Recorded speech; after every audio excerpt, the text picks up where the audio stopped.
Hello everyone, welcome to your team news ahead of Gameweek 37. I've got Gameweek 36 on the screen because I'm useless. Neale, Stall, how are you? You alright? Not bad as yet. Yeah, we've got, I think we've got 16 team news information nuggets, possibly 17 for you today. The exceptions being Southampton, who aren't in action until Tuesday, so we won't have a press conference from them. United, of course, aren't playing at all. And Arsenal, they haven't had a press conference yet. I think it might be tomorrow, but we've got some information from the Gunners anyway, so we're good to go. Lovely, nice stalling, all fixed. Seamless, no issues at all. Let's jump straight in then. First game of the weekend, a big one. It's Spurs versus Burnley. Spurs with a great performance yesterday. I was there, played really, really well. Lots of people now investing in Son, Kane, Kulusevski, even the likes of Sessegnon, Emerson Royale's picking up a bit of interest. Yeah. What's the latest? Yes, well, they are 5 players down. We did get a press conference from Conte. It was in the form of an embargoed section from last night, so he won't be facing the media again. So there's always the chance that something can happen in the interim. But what we do know from last night is that they'll be down 5 players, and it's the ones who were all missing anyway last night. So Doherty, Skip, and Tanganga were already out for the season. Reguilon's now confirmed as being out for the rest of the year too. Sorry, this footballing year. And now Sergio Romero won't be back before game week 38 either. He was, I think when the team sheets came out last night, we thought it might be a big blow for Spurs. As it happened, it didn't make a difference whatsoever. So he'll be out of not just 37, but game week 38 as well. So Davinson looks like he's going to continue in that back line. Yep, and their opponents, Burnley? Yes, they've got a few things, a few issues we were aware of, and one I wasn't, which was Jack Cork. So I suppose the big news from an FPL perspective is Tarkowski. So yes, I know he won't be widely owned, but from a Spurs perspective, they could be down both their first choice centre halves, Burnley. So the latest is that Jack Cork's back training. Tarkowski, they're still waiting on, according to Mike Jackson. He's got a hamstring strain. So it didn't completely rule him out.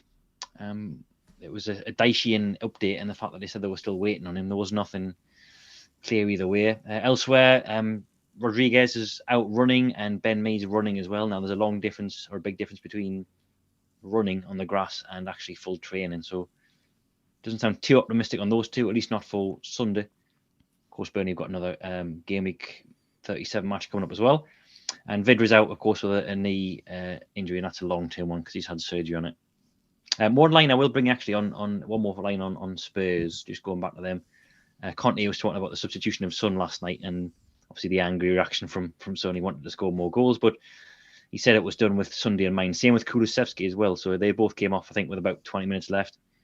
And he said it was with an eye on Sunday in mind. So that's looking good for a start for those two, because it's a very, very swift turnaround. I think it's about 60 hours or so. And there might have been a bit of concern about fatigue, but that early sub would have helped no end. I'm debating a hit for Ashley Barnes. Neale, that's the levels of desperation that I'm getting Has to. It really got that bad? Wow. Yeah, it really has. Well, you saw my You article. really are ready for the season to end now. Please, stop the count. That's all I want to say. Just quickly on Mike Jackson. He won Manager of the Month, I believe. Yeah, get it over with. Go on then. Yeah, just Ben Mee will be a bit annoyed, wouldn't he? He'd be saying, you're not alone. All right, okay. Yeah, good. Next. Right. Villa. That wasn't crowbarred in at all. That was really natural and seamless. Oh, God, you're going to miss these when he's not there anymore.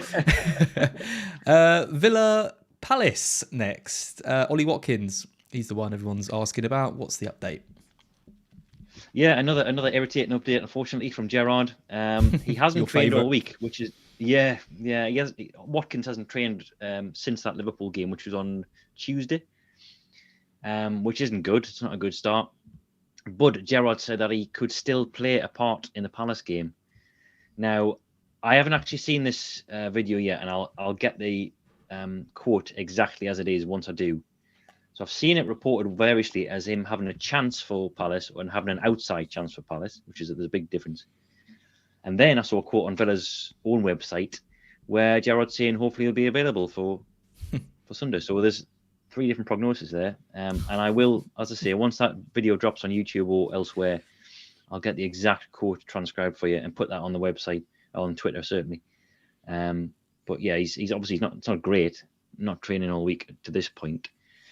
Other than that, Jacob Ramsey's back for anyone's bench boosting. He is back. Doesn't mean to say he'll start, but he's back involved. And Gerrard says he's looking good. Leon Bailey and Courtney Howes are still out. There was one line on Emi Buendia as well, which may have been of interest to Coutinho's owners. However, doesn't seem to be much come of it. He left training yesterday with a knock, Buendia, but he's trained today, so he's fine. Yep. And how about Palace? Yes, now we get more irritation from Premier League manager and the fact they didn't give us the information that we wanted. So he told us that James McArthur's out, which absolutely zero people care about from an FPL perspective. He's out along with, surprise, surprise, Nathan Ferguson. No, we didn't get anything on Guaita, and we didn't get anything on the centre-half whose name I can't pronounce. Mark Gahey, is that it? Gahey, yep. They're both flagged, and apparently, according to Mark Wyatt, I think that's his name, who covers Palace, there will be an embargoed section tonight, and Guaita will be covered in that. So I can't tell anything right now on those two, but keep your eyes peeled for social media later on this evening, 10:30, when the embargo section comes out, because apparently there's an update coming then. Yeah, I think they've got the third best defence, like statistically, over the season, Crystal Palace. Third or fourth. But we've just never really considered any of their defenders. And I know a few people had Guaita earlier in the season, but he was such a nightmare with these little injuries he seems to pick up, and maybe even a bit of rotation coming in as well. So we haven't really considered them too much. But yeah, that is annoying because he's someone that I would be looking at. They were sort of a bit like Brighton were last year, at least at the start of the season, where they had all these great numbers and they weren't quite delivering on the clean sheet count. Since then, though, I mean, in the last 12, they've had 6 clean sheets, so they are now delivering on those underlying stats. They are away from home a couple of times this week, of course. I think you'd be more confident about plummeting for like an Anderson if he knew he had his regular centre half pair alongside him for the clean sheet perspective. But we'll see what Vieira says tonight anyway at 10:30. Yep. Next is Leeds versus Brighton. Leeds sinking without a trace at the moment. Red cards, injuries, playing an informed Brighton side next. It's not looking too good for them. But what's Jesse Marsh saying? Well, they are down 2 players through suspension. So that's Luke Ayling and Dan James. They'll also have the season-ending injuries. The players, they're still out, like Roberts and Somerville, Forshaw, Dallas. Positive news elsewhere, though. So Rafinha's fine. He was just cramping in midweek. Jack Harrison should be okay as well. He came off with a contusion, which I'm assuming just like a dead leg. So he should be fine as well. Bamford is back in training. Marsh said it was too early to make a call on whether he'll be involved, but they're going to assess him anyway, and he could potentially be back for this. But they're hitting in certain areas, and particularly at right back, where Ayling and Dallas are out, which is why I saw a few people tipping up Trossard this week, because of course Trossard, who you would think his goal threat would be diminished from playing as a left wing back / inside forward, but he's been absolutely on fire over the last month or so, and I think is it something like 7 attacking returns in 5 or something from left wing back. Yeah. So he's the Brighton playing really well. I watched that game last weekend thinking it was going to be a board draw against United, but they're in good form now, Brighton, and they absolutely blew Man United away, as I'm sure you would have seen yourself. Brighton themselves, I think it's just as you were. Yakamoto's out long term, and Enoch Mwekbu and Jeremy Sarmiento are back in training, back on the grass, but Potter says he thinks it'll come too close this game. Yep. I think we need a whole other podcast to discuss the injury problems of these two teams this season, particularly with Watford at the moment, Watford and Leicester. I mean, the team Watford fielded against Everton, I thought, Richarlison and Gordon and Co were in for a field day, but it's got a 0-0. Can they do the same against Leicester? Well, it'll be a very similar team, and Hodgson was saying he's actually looking forward to this game more than most, because he thinks that the players who turned out, the second string, really ought to be rewarded with another start this weekend. They haven't got many players back anyway from injury, so I think they've got 9 down at least. So let me run through the names in case you're still hanging on to any of these players. I suspect you're probably not. So Tom Cleverley, Emmanuel Dennis and Ismail Assar, they've both got knee injuries. They'll both be out of this one. They're not going to be risked. Shaq Ford, who was a youngster. Cucho Hernandez as well, who was a very, very briefly a semi-popular budget forward. He's still out. Kuchka as well, he's out. Loser is out. Who else is out? Kiko Firmino and Joshua King are both on the sick beds as well, quite literally. They're in bed, according to Hodgson. So he says it will have to be a Lazarus-like recovery for those two to feature. Joao Pedro should be fine. He took a cut in midweek, but he should be all right. I think the only person that could get back is Nkulu, who's a centre-half. But that's 9 players definitely out, and possibility of one more. So yeah, they're in bad shape. But then again, they turned in a decent showing against Everton the other night. God, I fancy Leicester in this one, though. How are they doing on the injury front? They're getting some names back at least. They are, yes. I've just seen the headlines from Rodgers, and I don't think there's much to report really. Ndidi and Bertrand are out the long term anyway. We knew that already. Pereira as well. His season's probably over. Fofana should be back for this one. That's probably the headline up here from Rodgers. He was absent from the Norwich game just as a precaution because of a calf thing, but Rodgers says he should be fine for this, and I think that's it. Yep, nice. Next is West Ham. They're playing Manchester City with some of their own issues as well. But let's start with the home side. Yeah, it looks good for Antonio and Dawson. There was 3 players flagged last weekend, and those were 2 of them, Antonio and Dawson. They've been in training and they should be fine. Slight bit of concern over Ben Rama. He's more of a question mark, I think. He's just been doing some running, according to Moyes, so it'll be a late call on him. And other than that, I think it's just Ogbonna who's out long term. Yep. And how about Man City with all their defensive injuries going on? Yeah, well, we know that 3 of them are out for the season. So that's Ruben Dias, Kyle Walker, and John Stones. So the 2 that were most recently flagged, that was Laporte and Fernandinho, both came off in midweek. Again, nothing great from Pep. He said he might have to make a decision on the day of the game for the pairing, which is absolutely no use to us. At least they play on the day of the deadline, so we might be able to see some training on focus tomorrow. But that's the latest, is that they're having treatments, the 2 of them, and they have been since the Wednesday game. And they will, I think, try to train tomorrow, and then we'll see beyond that. So yeah, unfortunately at this point, I can't tell you for certain whether they'll recover. I think Laporte probably has a better chance, because I think with Fernandinho it was muscular, and I think with Laporte it was impact injury. Now they are tends to be easier to shake off after a couple of days, but we'll see. There's still some significant doubt there. Again, keep your eyes peeled on training ground images tomorrow, because I think that's our best bet. Otherwise, I don't think there's anything to report from City. So who's in defence then if they're both out? Ake and Rodri? Rodri, yeah. I think that's how they ended, isn't it? Wasn't it, against Wolves? So Rodri at centre-half alongside Ake, and then Cancelo and Zinchenko either side at full-back, which means Gundogan, I guess, playing as alongside Bernardo and De Bruyne in midfield.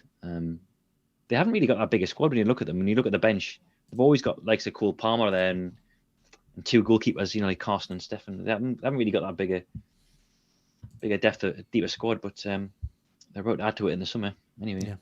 Yeah. Yep. Okay, next, Wolves versus Norwich.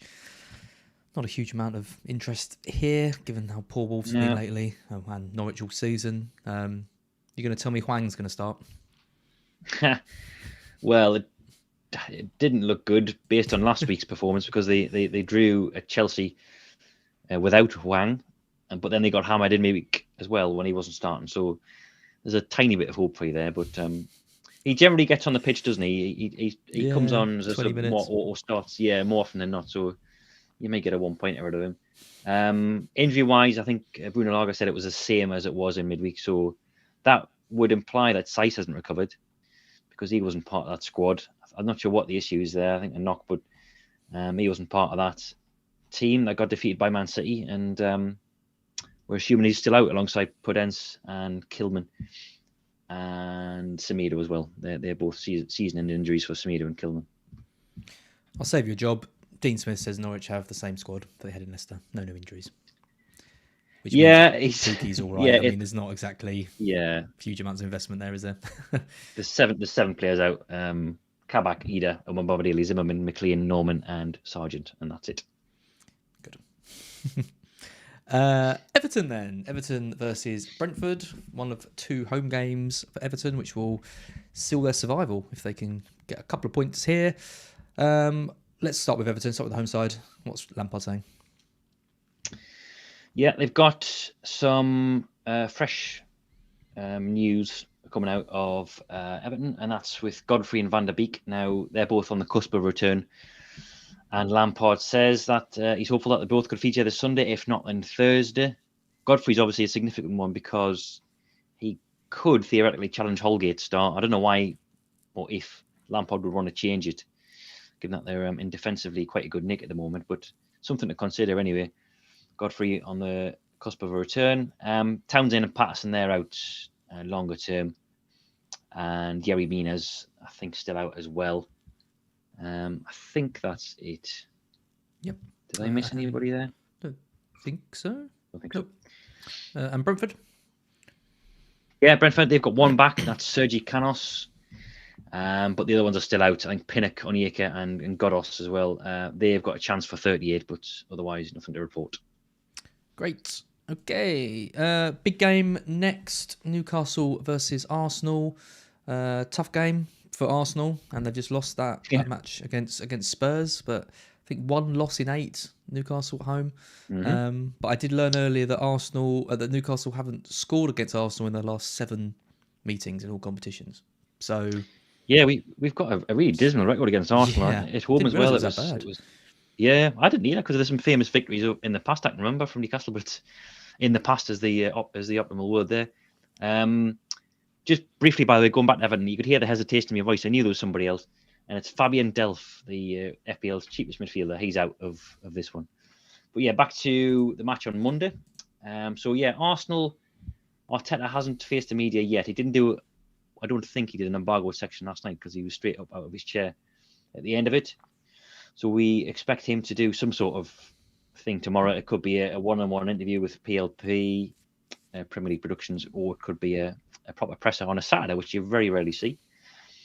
What we do know is that Rob Holden's out with a suspension. Tierney and Party as well, they'll both be out. Gabriel's a big doubt. He came off last night with a muscular problem. Obviously, it's quite a quick turnaround. Yes, they've got the extra day of recovery, but we'll see what the latest is there, hopefully tomorrow. Ben White, of course, was back involved in the squad for the North London derby, but was not deemed fit enough to start or get on the pitch. So we'll see how he looks for Monday, because they are down pretty much every centre-half now, if White's out, and Gabriel. So we saw Tomiyasu end up there last night, didn't do too bad a job. And then Hank Xhaka was playing at left back as well by the end. So they are struggling, yeah. And Newcastle, last home game of the season, pretty arousing atmosphere. They'll possibly have Wilson featuring, which we'll come on to in a second. So yeah, it could be a tough test this for Arsenal. Yep, very good. Liverpool, then we haven't got anything from Hassan Hutel because they're not playing until Tuesday. But we do have something from Klopp ahead of the FA Cup final. Yeah, I'll just quickly cover Newcastle there because I didn't fully give a roundup there with the Arsenal game. That's all right. How was the only manager at the deliveries presser yesterday? And he said that Trippier and Wilson are pushing for a start. Obviously, they want to start. He's now just got to make a decision on whether they can last, because I think with Wilson, he's ahead of Trippier in terms of training, but he's had a more serious injury, a muscular problem, and there's more chance of recurrence. So he'll make a late call on those two. Fraser's back in training as well, so that's good news. So I think the only players are out are Shelvey and Willock, whose seasons are now ended, and Fernandes has got an Achilles problem as well. But Newcastle looking back to near full strength, with the exception of Shelvey and Willock. So is that a midfield three of Murphy, Gamiras, and Longstaff then? It'll be Joe Linton probably, Bruno and Longstaff. Murphy's more of a winger. But could see Fraser come back in for this. Could see Wilson back in, Trippier as well, which is probably not what Arsenal want to see. Forgot about Joe Linton being converted to Yeah. boss midfielder. Yep. Yeah. How masterclass that one. Sorry, going back to Liverpool then. Yes. Sorry. Yeah. Yep. So yeah, just a quick update from Klopp. Yeah. Ahead of the final. Yeah. We'll see that. Obviously, we'll see them in FA Cup action tomorrow. So that'll be the main tell, I think, in terms of who might start on Tuesday. Because if it's a grueling match at Wembley, if it goes to extra time, for example, we can probably make a very good guess at the lineup against Southampton. Injury-wise, it's just Fabinho, I think. He's going to be back for the Champions League final, but Klopp's still a bit unsure over how soon he'll be back. So he's still a big doubt for Tuesday. He'll definitely miss the FA Cup final. Other than that, I think they're fully fit. Firmino came back. It was a substitute against Villa on Tuesday. So that's now at least 5 players competing for 3 spots up top. And that's before we even consider the likes of Origi and Minamino. Southampton, as I said earlier, will not hear from Hasenhüttl before the deadline because they're not playing until Tuesday.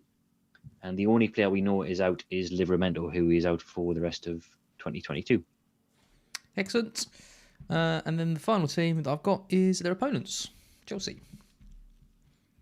Yes, yeah, of course they're not playing till Thursday in the league, but they have the FA Cup final tomorrow. So what we know on the team news front there is that Kovacic has made a Lazarus-like recovery from the Leeds game. He has trained and will train ahead of the final. I think initially he's pretty much ruled out of that, but he's going to be assessed before Saturday's game. Kante is a possibility to come back as well after a minor knock. So I think it's just Hudson-Odoi and Chilwell who are still out. They do have the extra recovery period as well from the FA Cup final. They're playing Thursday against Leicester. So if you've got Chelsea assets, at least they have that extra recovery period. And they're not completely sure of a Champions League spot yet following Spurs' win. So that should hopefully help with your expected minutes. Regarding Chelsea assets, on the assumption that Spurs and Arsenal don't slip up, of course, before then. But Tuchel might not want to take any chances with that Leicester game and just get the job done and see them in the Champions League qualification spot. Excellent. I think that's it. Anything else? I feel like we've missed somebody, but I know we haven't covered Man United, but I felt quite short. Anyway, that must be it. No, you got that feeling. Who have I missed? Yeah, I don't think we have. I think that's it. Pretty sure that's it. If I have missed anything, I'll have it covered later on in the roundup. But yeah, I think that's probably it. Perfect. For now. That's it. One more of these to go, Neil. Last one. Can you believe we've done 38 of these?